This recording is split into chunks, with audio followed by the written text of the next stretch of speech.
Question देखेंगे कि कैसे टीचिंग और लर्निंग एक ऐसे टीचर अच्छा टीचर साबित होगा, मतलब एक आइडियल टीचर है कैसे कहेंगे। और तीसरा है कि अच्छे लर्निंग की पहचान क्या है। तो हमारे पास ऑल टुगेदर 9 पॉइंट्स हैं। तो मार्क्स के हिसाब से, क्वेश्चन के हिसाब से उसको एडजस्ट कर सकते हैं आप। 5 मार्क्स का क्वेश्चन हो या 10 मार्क्स का क्वेश्चन हो। तो देखते हैं। फर्स्ट पॉइंट है टू वे कम्युनिकेशन। इसमें क्या होता है कि दो तरफा कम्युनिकेशन होता है। कम्युनिकेशन का मतलब क्या होता है? बातचीत। यहाँ पे क्या है कि इंफॉर्मेशन का जो फ्लो होता है वो दोनों तरफ से होता है। यहाँ पे टीचर केवल नॉलेज दे नहीं रहा होता है, मतलब ये पढ़ लो वो पढ़ लो, हिस्ट्री में ये है, वर्ल्ड हिस्ट्री में ये है, वहाँ पे जापान ने वहाँ हमला किया था, ऐसा कुछ नहीं।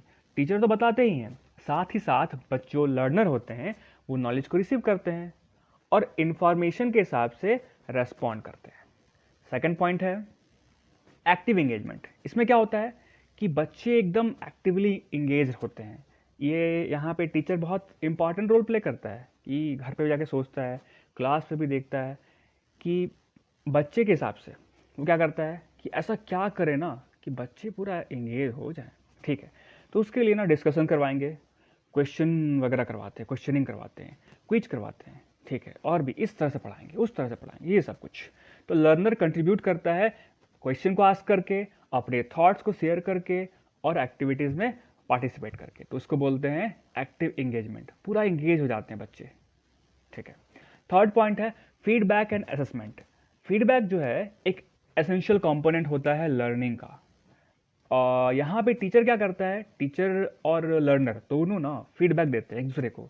इससे क्या होता है, दोनों में ना प्रोग्रेस आता है।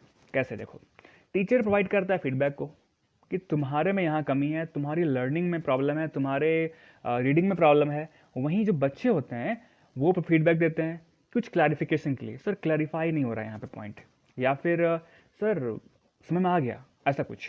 तो इससे क्या होता है कि लर्निंग री होता है, मजबूत होता है। फोर्थ पॉइंट है कोलैबोरेशन एंड इंटरेक्शन। एक दूसरे के साथ कोलैबोरेट करते हैं और इंटरैक्ट करते हैं, मतलब परस्पर जो है जो भी एक्शन का रिएक्शन करते हैं। ठीक है, तो इसके लिए क्या क्या होता है, कैसे कोलैबोरेट होता है? क्लास में डिस्कशन चल रहा होता है, क्लास में बच्चे होते हैं, दूसरे बच्चे भी होते हैं, तो उनमें भी जो है पीयर टू पीयर इंटरेक्शन होता है, बातचीत चलती है। अभी मान लेते हैं कि टीचर ने बताया कि चाय पत्ती दूध में डालो तो कलर लाल हो जाएगा। तो बच्चे पूछते हैं सही में ऐसा कैसे हो सकता है? तो वहीं दूसरे फ्रेंड बोलते हैं उसके, हाँ हम तो देखें घर पे। तो बच्चे यहाँ पे एक दूसरे के पर्सपेक्टिव से भी सीखते हैं। फिफ्थ पॉइंट है एडेप्टेशन। टीचर और लर्नर दोनों एक दूसरे के नीड के हिसाब से अपने आप को अडेप्ट करते हैं। टीचर अडेप्ट करते हैं इंडिविजुअल नीड्स के हिसाब से, इंटरेस्ट के हिसाब से, कि बच्चों को कैसा लर्निंग स्टाइल पसंद है वैसा पढ़ाऊंगा मैं। ठीक है, लर्नर भी रोल प्ले करते हैं अपने प्रेफरेंस को, उनका प्रेफरेंस क्या है उसको एक्सप्रेस करते हैं। टीचर को पता चलता है जहाँ कहीं भी क्लैरिफिकेशन की आवश्यकता होती है वहाँ पे अपना क्लैरिफिकेशन देते हैं या मांगते हैं। सिक्स पॉइंट है कंस्ट्रक्टिविस्ट अप्रोच। इसके नाम से तो पता चल रहा होगा, कंस्ट्रक्शन मतलब कुछ बन रहा है यहाँ पे। तो क्या बन रहा होता है देखते हैं। इस प्रोसेस में क्या होता है कि इस बात पे एम्फसाइज करता है, जोर देता है कि नॉलेज का कंस्ट्रक्ट हो, कि टीचर ऐसा चाहता है, करिकुलम सिलेबस ये सब चाहता है कि लर्नर नॉलेज को कंस्ट्रक्ट करें। कैसे?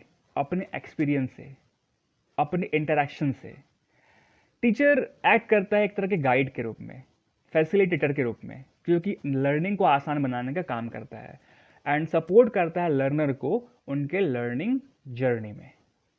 सेवन पॉइंट है एप्लीकेशन ऑफ नॉलेज। जो कुछ भी बच्चे नॉलेज ले रहे होते हैं, सीख रहे होते हैं, तो ऐसा कुछ इस प्रोसेस में हो रहा होता है, इस प्रोसेस की वजह से सीखते हैं बच्चे कि वो उसी नॉलेज का एप्लीकेशन कर पाएँ। जैसे कोई लॉ है तो उसको देख सके, जैसे कि अगर टीचर बता रहा है, कहीं पे भी कुछ आवश्यकता पड़ी बाहर में, अगर कुछ सीखे हैं क्लास में पढ़ाई के दौरान, तो बच्चे उसको इस्तेमाल कर पाएँ। बस यही, ये भी सीखते हैं इससे।